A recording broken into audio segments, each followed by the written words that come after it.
Welcome to today's video. We're going to be doing ZigBee today.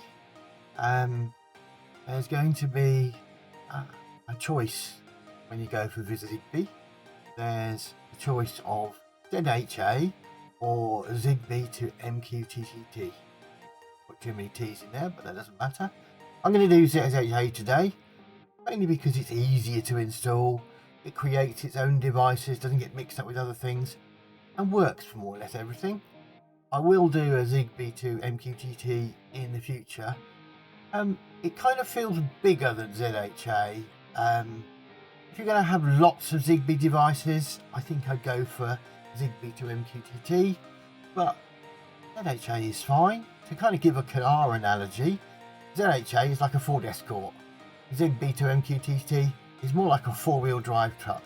Lots of buttons, lots more switches, lots of things you can do, but we'll come to that one in the future. So anyway, let's roll the credits.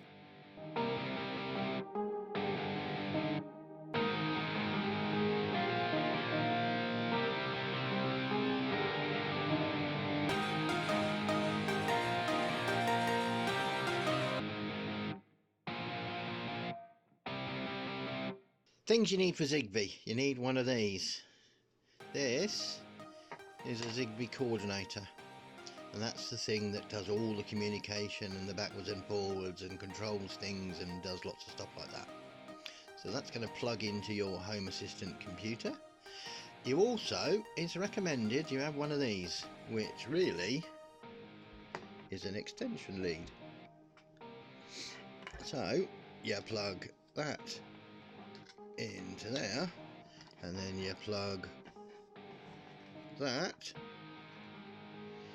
into your computer.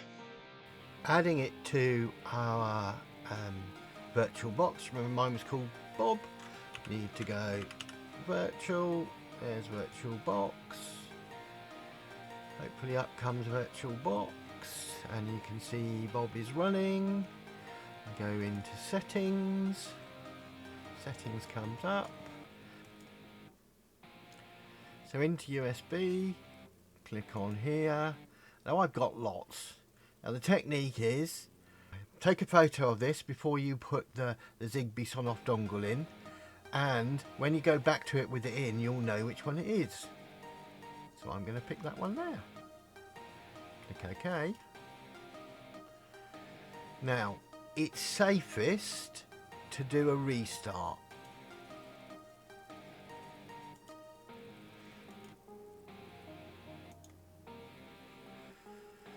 So I'm going to go ACP shutdown. Shutdown.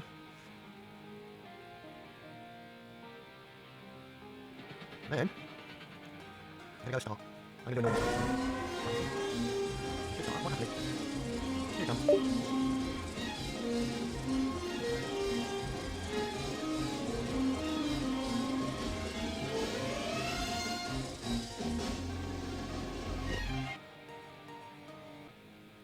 There we go. Bob's all started up.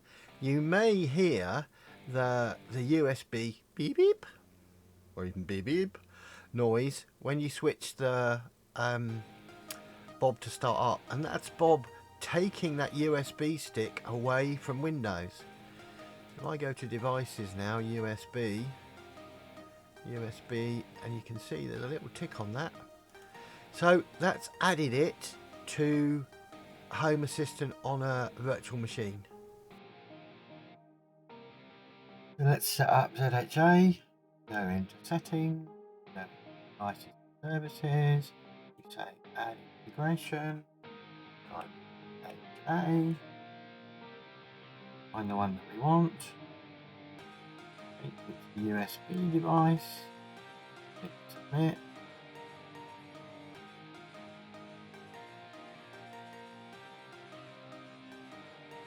Raise network settings to create a new network.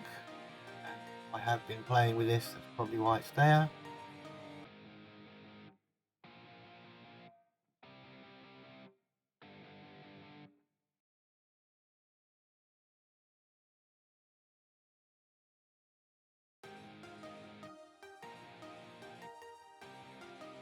I'm going to add coordinator to the kitchen, click finish.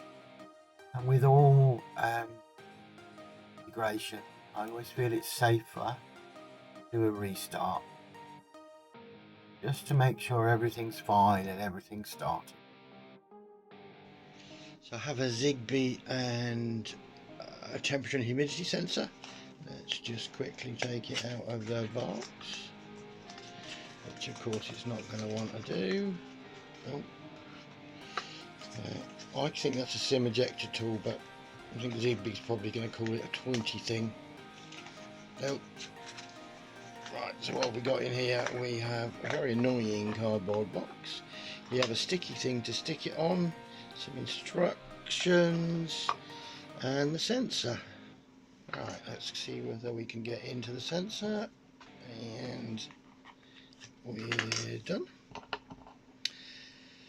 And let's try putting the batteries in. Let's flick it about. From experience, I found that if you put the batteries in the wrong way round, it won't work. That's one.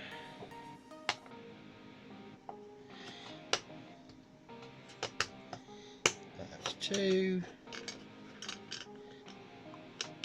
I'm going to put the back on, but only because I'm bound to knock it onto the floor.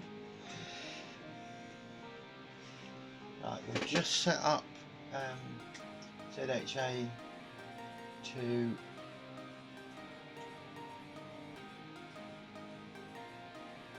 expect a device to join. I'm going to use the pointy thing. It's very tempting to use that hole, but that's for temperature, and on the end here is a reset hole. If you press the reset hole for about 10 seconds, it should start flashing, and then hopefully ZHA will find it, which it has. Let's go back to the computer.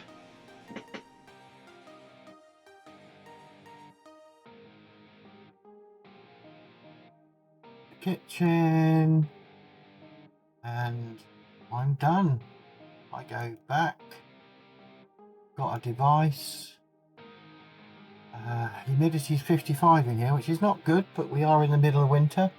Temperature 22, and my missus will say it's cold. Apart from that, you're up and running. Thank you for watching. If you could like and subscribe, that would help a lot. See you on the next one.